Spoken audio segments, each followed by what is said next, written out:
what I really like about you and your experience is that you've obviously got a lot of experience in the UK and in the UAE, which was ideal for us having the fact that we were set up between the UK and the UAE, and you were able to provide a lot of advice throughout those regions. So yeah, Mhm. just generally super impressed with how you approach things, and I think like you were saying before, there are a lot of egos in this space.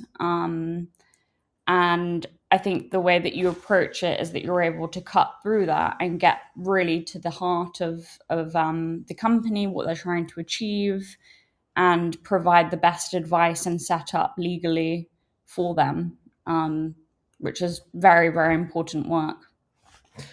Yeah, and also knowing that, yeah, for example, often in this space, perfection can be a real problem, right? Saying, okay, well, look, this isn't perfect, but at the same time, a real aversion to trying to get high standards is also a problem. So, trying to really get to a place where you balance out. It's amazing to me that for a lot of founders, their first foray into founding a company is Web3 because it is one of the most complicated, complex arenas to be a founder, right? It's decentralized. It is by nature egoless. Anybody you go across who says, "Oh, I'm one of the original OGs of crypto," yeah, there's millions of OGs of crypto. There's by nature of the way crypto works, you haven't met everybody who you were once upon a time in a Discord chat with, right? It is bigger than all of us. It is a system that was created or evolved into what it is by nature of it being decentralized. And then once you get that space where it's decentralized and you're building something, it's the most tempting thing on earth to say, "Yeah, I'm the big kahuna in the room. I'm the person who's building this platform or that platform." And it's natural; it happens absolutely. But then the problem there is that you're building something and putting yourself forward for something that is incredibly legally complex, incredibly complex from a regulatory point of view. Your product itself is the most complicated thing that has come about from a legal concept since who knows what. It's like dealing with nuclear matter as a startup, right? So making sure you have folks in the room that are capable of helping you, from for to navigate all that is so hugely important. Um, and there's a real lack of that happening at the moment in terms of those startups that are coming up saying, "Oh, we're going to build an exchange, we're going to build an OTC desk, oh, we're going to build a new project that is going to be like a privacy coin that's going to do this and the other." Well, cool. And then they often say, "You know what? Our approach to this is we're going to ask for forgiveness rather than permission." Okay, completely understand that is the startup mentality, and that's great. But the world has caught up to the challenge you're putting forward to them, right? This is a challenge. This is an extant challenge to an extant system. And let's not beat around the bush. People don't sit back and clap and applaud saying, "Wow, great effort. You've managed to completely challenge the way payment rails work. Good for you. Off you go now." That's not the way it works, right? It gets harder, meaner, nastier, it gets realer, right? That's not a word. It gets more real. So the point being, you've got to really arm up and take a look at it and take it seriously, right? This isn't just a fun thing that you're doing that is a project across various people. Very quickly, it turns very serious. That's stressful, and that's really emotionally taxing for a lot of founders who weren't quite prepared for the enormity of what they're dealing with. And so often they say, "Right, you know what my strategy is now? I'm just going to build and get as much capital as I can to get as many regulatory licenses as possible, so I can just sell as a package a company that has got a bunch of licenses." Well, fine, but that is also not as simple as that as well. You've got to maintain those licenses. You've got to maintain an operation, etc. You've got to maintain compliance functions. You've got to make sure that your marketing is completely within the scope not only of your jurisdiction, but multiple jurisdictions to whom you're marketing to. It's getting more and more complex.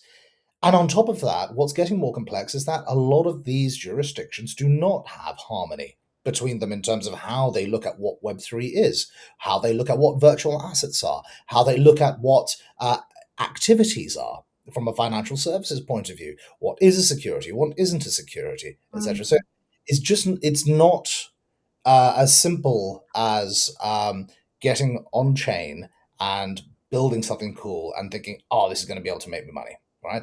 And I Yeah, really, and you know, you've seen this as well, Mayor, many, many times over, where you've got talented founders with talented ideas who start to get wading through the mud because the commercial pressures of having to navigate the reality of this means that they start having to veer off into odd directions and maybe do things that they didn't want to set out to do, but they kind of have to do to keep it alive. Um, so absolutely. being able to be there as that presence and you know and a grounding anchor and also like a frankly sorry about my French here, but a bullshit detector as well Yeah, is fundamentally important when it comes to helping founders navigate a world of incredible complexity. yeah.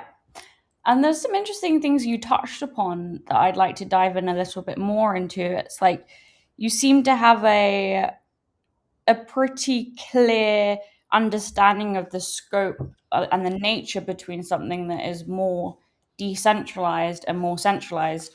Having worked with decentralized financial products for a long time, there was obviously a lot of loopholes that were available to some of these protocols. I'm sure that that landscape has changed quite a lot. There was clear regulatory, well, as clear as it could be, pathways for centralized models. But when it did come to the decentralization aspect, it was almost like a lot more asking for forgiveness, like you just said.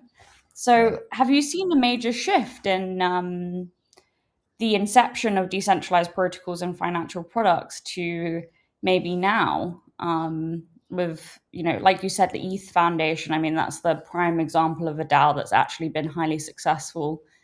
I wonder what kind of regulatory compliance they had to go through, if any.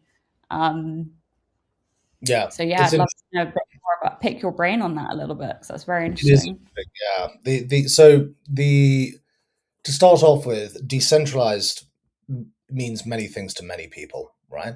Um, Truly decentralized, from a legal point of view, is something which doesn't have legal personality, and to which the individuals or the parties involved in that protocol don't have legal personality either. Now, let's actually just pause there for a second. What that means is you are trusting as a participant in this protocol, you are trusting the protocol to have enough integrity in its structure that you don't even need to know who the other parties are. You trust the code enough that you're not going to get screwed over, right? If you invest your or deposit your capital into these protocols, and increasingly, the sort of the way trust has worked in the sector has been fascinating. It kind of has re-centralized almost naturally, not just because laws and regulations have squished it in, but because a lot of the market dynamics and activities of various different market participants and the complexity has meant that increasingly more and more people don't have time to investigate what they can trust and go back to old models of what is trustworthy, right? So increasingly we start seeing centralization. Hey, I am a lawyer, I am regulated by the Solicitors Regulatory Authority of the United Kingdom, therefore, trust me. Great, that took 5 seconds, as opposed to a couple of hours of investigating who I am, what I'm about, etc. Right? Um, So we Barrier start to entry. Yeah. exactly. So we start creating barriers to entry, and we start Mm. creating decentralization. And so even in established old DeFi protocols, um, more and more of the market are looking at re-centralization as a necessity. Now, what that also means is from a legal perspective, a regulatory perspective, that then also has started creating walled gardens around what is centralized and what is decentralized. DeFi is not something which, no matter what market says what explicitly, that the absolute truth is no state or authority or jurisdiction is ever going to explicitly say we are pro DeFi, because that doesn't mean anything, right? It doesn't Yeah. mean anything at all. Like your laws are specifically only capable of being engineered towards centralization, right? The moment I no longer exist as an ego, the moment I am decentralized, you don't know me as anything other than a wallet address. Um, I am beyond the arena where laws and regulations take place. But the moment you can identify me, which is very easy actually to identify who I am, Yeah. suddenly the laws exist. I'm sat currently in the south of London, and therefore English jurisdiction applies to XYZ that I say or do.